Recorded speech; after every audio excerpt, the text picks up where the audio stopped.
The hardest part about becoming a police officer at 47, it wasn't the fitness,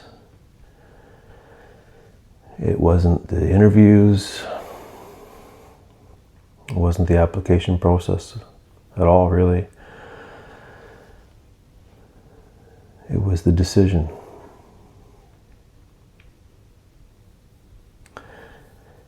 Because once you decide, there's no denying that you've heard a call on your life.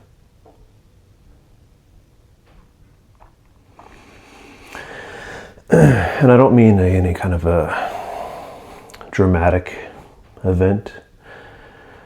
No thunderbolt, no announcement, no audible voice of God telling you where to go, what to do. It was just a quiet realization that wouldn't leave me alone. At the time, my life worked. I had been spending the past 6 years prior building a carpentry renovation home building company.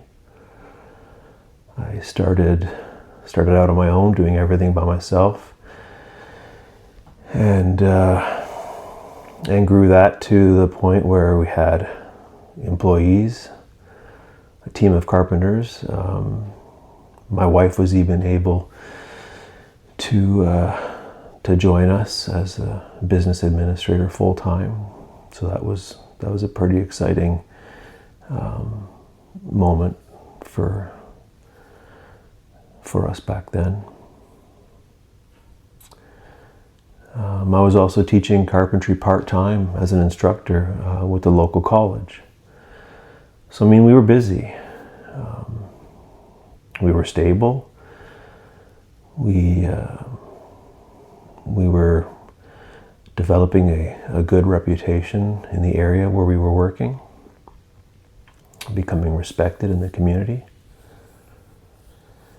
So if you looked at my life on paper at the time,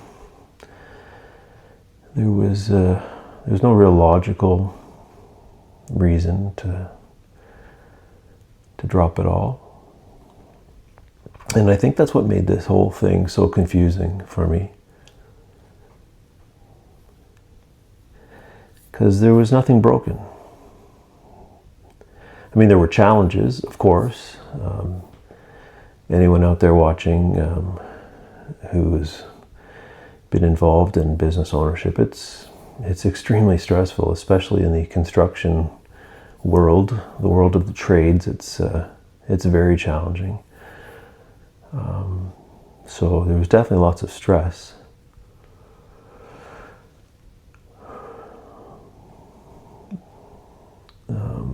But I don't know, I would just find myself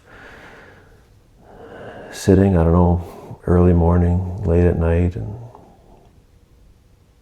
just having this feeling like I was unaligned. Not unhappy, I was happy, I was just, something was off.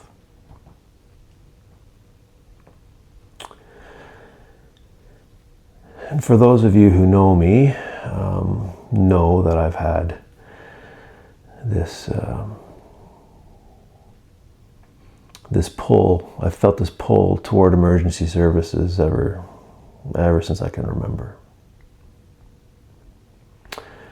And it seems like no matter how full my life became, it just never went away. And I tried to reason with it. I think the biggest one is telling myself, you're too old, that ship has sailed. You've already built something. What was this all about if I'm going to completely change direction? I've had people depending on me. It's another thought that came into my mind. What if I fail?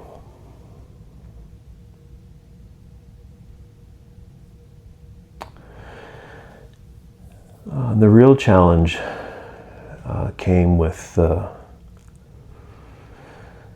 trying to figure out if what I was feeling, what I was thinking. I'd ask myself, am I being faithful or am I being selfish?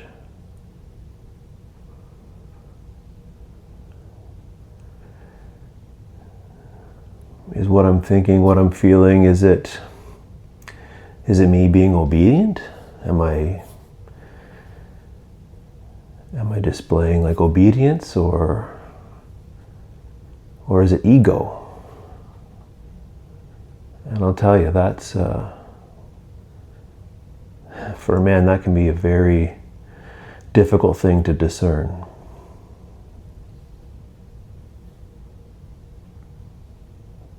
And those questions, they followed me everywhere. Never really went away. And I find with faith, it doesn't shout. If anything, my experience is it kind of just sits and waits, and just waits for you to to sit still long enough to hear it.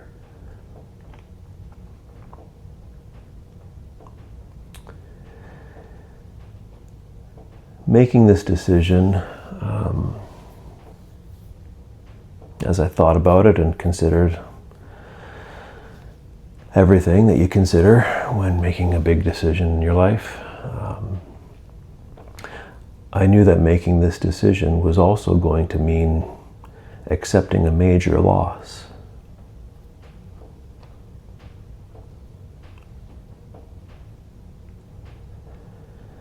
I'd be moving away several hours from family and close friends.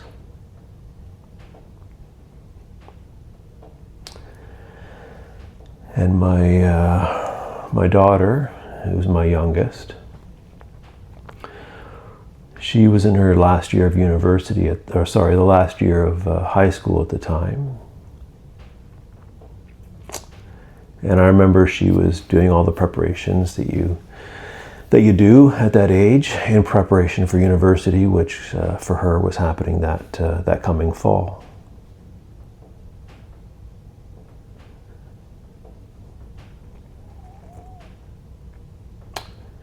And I just remember looking at all the timelines and everything, and the moment when I realized that if this thing worked out, if I was successful in this process, that meant I was going to miss my baby girl's her last semester of high school.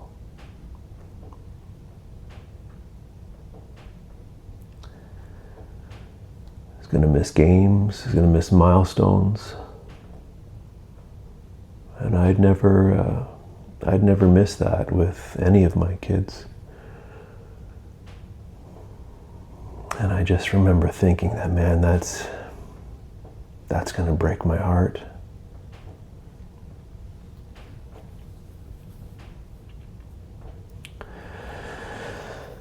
And then there was my age, of course.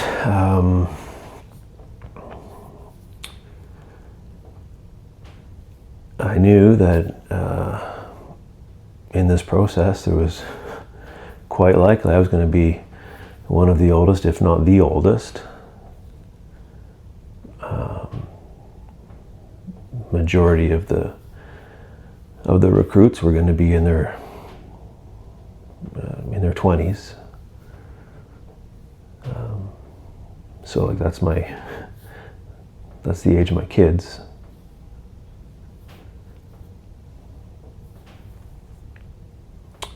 I knew that it was going to require sharing a small room and a bunk bed for several weeks of the training, and I'd be paired up with somebody young enough to be my kid. And I think about that, and I think, was that harder for me or for the roommate? I can't imagine a young 20-year-old being accepted to police college and heading off only to find out he's going to be sharing a room with someone the same age as his dad. So I guess I wasn't the only one going through it.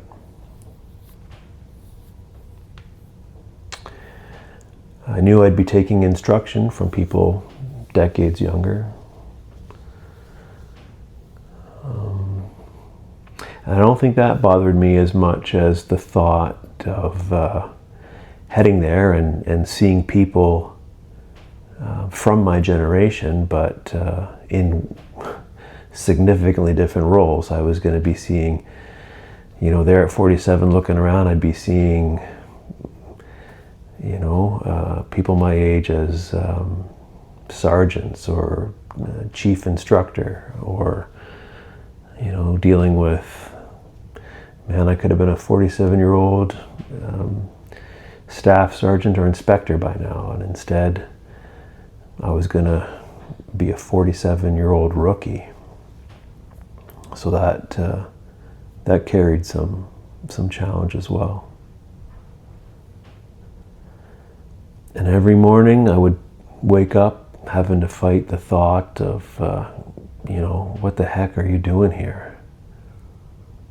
Every morning I had to answer that question.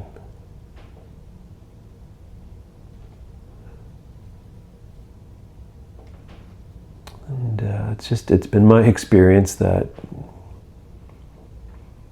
obedience, it always costs something. And the biggest lesson I think I took from all this was that it was going to cost my pride.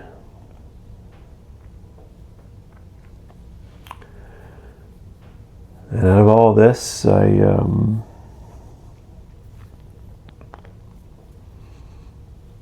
what surprised me most, I guess, wasn't the outcome. I think what surprised me most was what happened immediately after I made the decision to go for it, to kind of put everything on the table and be all in, I guess, if I could put it that way.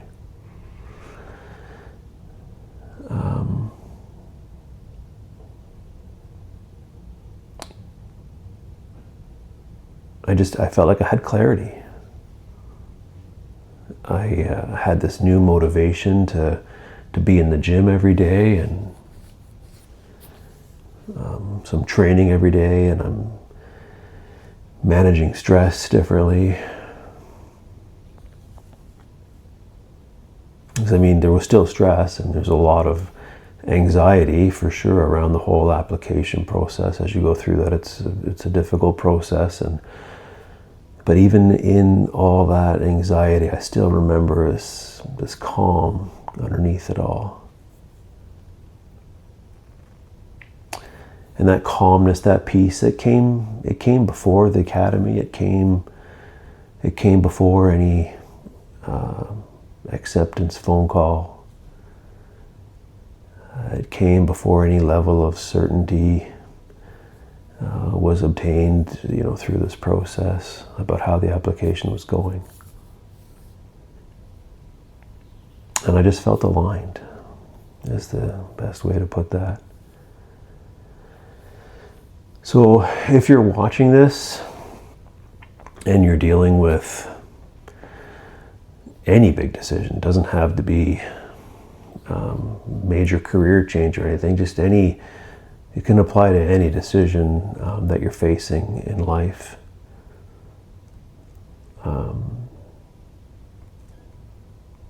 But if you feel stuck, just know that you're not alone, and you're certainly not broken.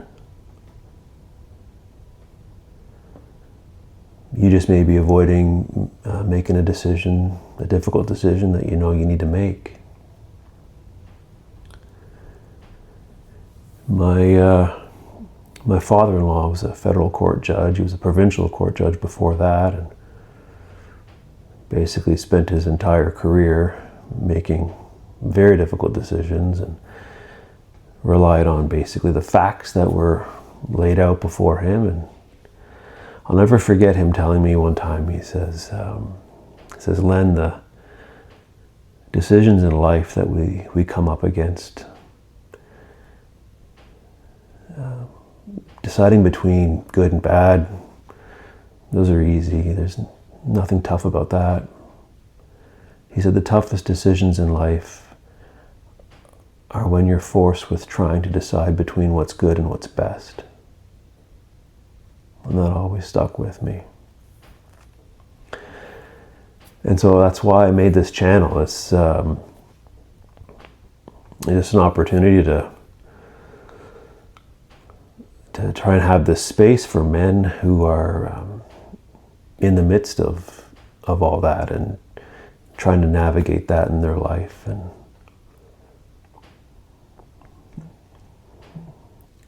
if I have one guy that reaches out to say that that's really helped, then I'll feel like it was a success.